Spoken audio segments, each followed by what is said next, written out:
시원성가대 찬양 감사합니다. 우리 박인호 집사님께 찬양 잘할 줄 몰랐어요? 우리 성가대장 역할을 충분히 잘하고 계시는데 감사드립니다. 할렐루야. 네. 지금 장마입니다만은 하나님께서 이 무더운 때에 함께 하심으로 건강 지켜주실 줄로 믿습니다. 또 오늘 이렇게 주님의 날을 맞이해서 사모하는 마음으로 하나님께 나온 여러분들의 그 믿음을 하나님께서 기뻐 받아주시고 하늘의 크신 은총으로 충만케 해 주실 줄로 믿습니다. 오늘은 맥주 감사절입니다. 출애굽기 23장 16절 말씀 보면은 이 맥주 감사절 유래에 대해서 이렇게 설명하고 있습니다. 맥주절을 지키라. 이는 네가 수고하여 밭에 뿌리는 것에 첫 열매를 거둠이니라. 곧 이 맥주감사절은 구약의 맥주절을 계승한 절기로 한 해의 첫 수확을 끝낸 기쁨 속에서 그 수확을 가능케 해주신 하나님께 기뻐하며 감사를 드리는 그 축제의 시간입니다. 그리고 동시에 우리 삶의 모든 것은 오직 여호와께로 말미암는다 라고 하는 사실을 다시 한번 되짚어 보면서 일상의 모든 생활을 잠시 내려놓고 하나님을 향한 자신의 신앙을 재무장하는 날로 또한 삼는 날이 바로 맥주 감사절입니다. 감사와 신앙, 재무장 이 두 의미를 기억하며 이 시간 맥주 감사 예배를 드리는 저와 여러분 되시기를 간절히 바랍니다. 저는 오늘 말씀 서두를 좀 복잡한 수학 문제로 시작하려고 합니다. 그렇다고 미리 머리 아파하지 마시고 즐겁게 저하고 풀어보면서 은혜를 나누었으면 합니다. 옛날에 한 목자가 양 17마리를 가지고 있었습니다. 그런데 임종을 맞이하게 되어서 세 아들을 두고 유언을 합니다. 큰아이야, 너는 내 전 재산 양의 2분의 1을 갖고, 둘째, 너는 내 전 재산 양의 3분의 1을 갖도록 해라. 그리고 셋째, 너는 내 전 재산 양의 9분의 1을 가져라. 그러나 단 한 마리의 양도 죽여서 나누어 가지면 안 된다 하는 유언이었습니다. 지금 스크린에 나온다면은 자식들은 고민할 수밖에 없었습니다. 양이 17마리였기 때문입니다.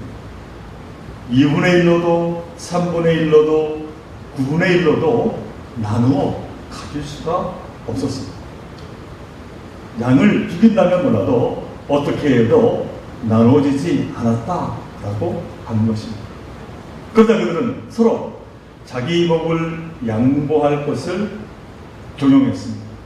그러나 그 누구도 자기 것을 포기하지 않았습니다.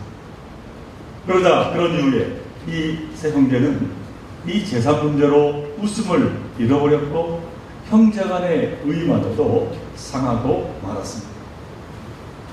더 나아가 재산을 물려준 아버지에 대한 감사도 사라졌습니다. 자, 이들을 지켜보던 이웃 아버지의 친한 친구분이 말없이 찾아와서는 자기가 가진 한 마리의 양을 보태어 주는 것이었습니다. 자, 이제 양 18마리가 된 것입니다. 그러자 아버지의 유언대로 큰 아들은 18마리의 2분의 1인 9마리를 갖고, 둘째 아들은 3분의 1인 6마리를 갖고, 셋째 아들은 9분의 1인 2마리를 각각 나누어 갖게 되었습니다. 그들은 만족했습니다. 그런데 나누어 보니까 예기치 않은 일이 벌어졌습니다. 한 마리가 남아 있었다라고 하는 겁니다. 각각 9마리, 6마리, 2마리를 다 합하니 7마리였습니다. 그들은 부끄러운 마음으로 이웃 아버지 친구를 찾아가 머리를 조아리며 자신들이 받았던 그 양 한 마리를 되돌려 주었다라고 하는 이야기입니다. 이 이야기는 사실 수학의 문제가 아닙니다. 삶의 문제요, 신앙의 문제입니다. 이것은 결코 계산의 문제가 아니다라고 하는 것입니다. 계산을 잘한다고 해결될 문제가 아니다 하는 말씀입니다.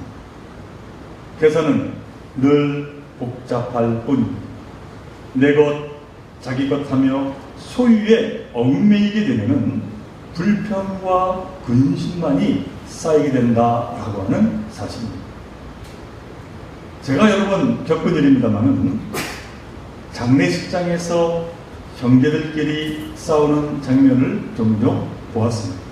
그런데 싸우는 원인이 여러 가지겠습니다만은 그 가운데 유산 문제로 싸우는 형제들을 제가 많이 보았습니다.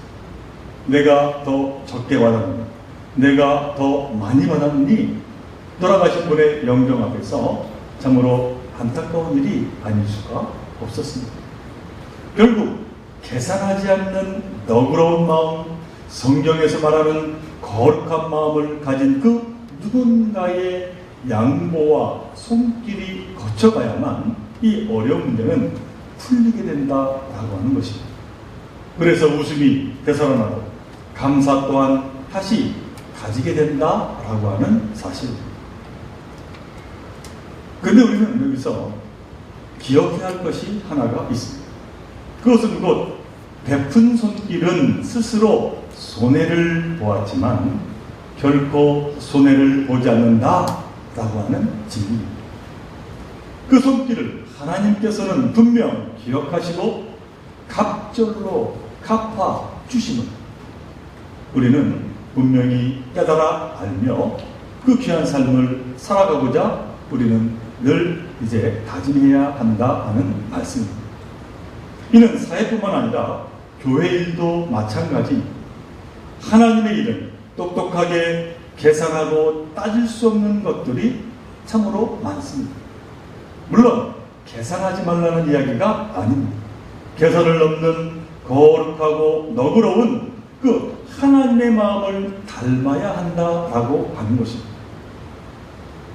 오늘 우리가 함께 봉독한 말씀은 우리에게 너무나도 잘 알려진 빵, 떡 5개와 물고기 2마리로 장정만 5,000명을 먹였다는 기적의 이야기입니다. 우리가 너무도 잘 아는 말씀입니다만 이 말씀은 마태, 마가, 누가, 요한, 사복음서 모두에 다 나와 있을 정도로 예수님의 공생에 있어서 매우 중요한 기적의 이야기입니다. 이야기는 우리에게 큰 감동으로 다가옵니다. 예수님은 당신을 따르는 백성들을 언제나 한결같이 사랑하셨습니다. 그들의 사정을 살피시고 무엇인가 하나라도 더 손에 쥐어주고자 하셨습니다. 그런데 이 예수님의 제자 가운데서 이와는 다르게 감동이 없는 사람이 등장하고 있습니다. 그는 오늘 읽은 성경 말씀 보니까 제자 빌립이었습니다. 본문 6장 5절에서 예수님은 빌립에게 묻습니다. 우리가 어디에서 떡을 사다가 이 사람들을 먹이겠느냐? 이 5,000명이나 되는 많은 사람들을 어떻게 하면 먹일 수 있는지 그 방법을 예수님이 물었습니다. 그러자 제자 빌립의 머리가 컴퓨터처럼 돌아갑니다. 그리고 본문 7절에서 빌립은 대답합니다. 이 사람들에게 모두 조금씩이라도 먹게 하려면 떡 200단내는 어치를 가지고서도 충분하지 못합니다. 5,000명 이상 되는 사람들이 배불리 먹는 것이 아니라 허기만 메꾸는 간단한 요기를 하는 데에도 200데나리온이 든다고 대답했습니다. 당시 품꾼의 하루 임금이 한 데나리온입니다. 이 임금은 5인 가족 기준 하루 최저 생계비에 해당된다고 합니다. 그러므로 이 200데나리온이라는 돈은 품꾼이 200일을 일해야 벌 수 있는 돈입니다. 적은 돈이 아닙니다. 결국 빌립의 계산에 의하면 이 많은 사람들을 먹이는 것은 우리 형편으로는 불가능하다라고 하는 것을 애들로 표현한 것입니다. 이때 예수님의 제자 가운데 하나인 안드레가 본문 9절 전반부에서 이렇게 말합니다. 여기에 보리떡 5개와 물고기 2마리를 가지고 온 아이가 있습니다. 그런데 이 말은 사실 하나만한 이야기입니다. 보리떡 5개와 물고기 2마리로 어떻게 이 많은 사람을 먹일 수가 있겠습니까? 그래서인지 안드레도 이어서 말합니다. 9절 후반부의 말씀입니다. 그러나 이렇게 많은 사람에게 이것이 무슨 소용이 있겠습니까? 계산해보면 답이 나온다 하는 겁니다. 말도 안 된다는 것입니다. 더욱이 하나이가 준 보리떡 5개와 물고기 2마리는 다른 새 복음서에 나오는 떡 5개와 물고기 2마리와는 질적으로 다르고 있음을 우리는 보게 됩니다. 요한복음은 같은 오병이어의 기적을 말하면서 다른 새 복음서인 마태, 마가, 누가복음에 나오는 일상적인 떡을 아주 가난한 사람들이 먹는 보리떡으로 격화시켰습니다. 그리고 물고기도 이 새 복음서와 다름을 보게 됩니다. 마태, 마가, 누가복음서에서는 이 물고기는 중간 특이에 먹을 만한 익수수라고 하는 헬라 단어로 표현하고 있습니다. 그러나 요한은 도저히 먹을 수 없는 작은 물고기, 어부들도 잡았다가 그냥 버리는 물고기, 그래서 가난한 사람들이 주워다가 소금에 절여 먹었던 물고기, 웁살리온이라고 하는 단어로 표현하고 있음을 보게 됩니다. 결국 한 소년이 내어놓는 이 보리떡 5개와 물고기 2마리가 의미하는 바는 너무도 빈약한 것으로, 이것으로는 도저히 어떠한 것도 할 수 없다는 불가능을 표현한 말이다라고 하는 것입니다. 그런데 예수님은 안드레의 이 말에 어떠한 계산도 하지 않으십니다. 사람들을 앉게 하시고, 그리고 오늘 본문 11절에서 말하듯이 보리떡을 들어서 감사를 드리십니다. 그리고 그 많은 사람들에게 나눕니다. 이렇게 나누고서도 남은 부스러기를 모으니 12광주리에 가득 찼다고 기록하고 있습니다.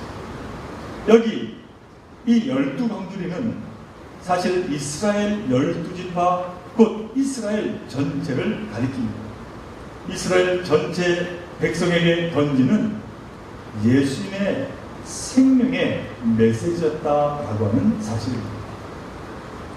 자, 그러면 이 기적의 핵심이 무엇이겠습니까? 간단합니다.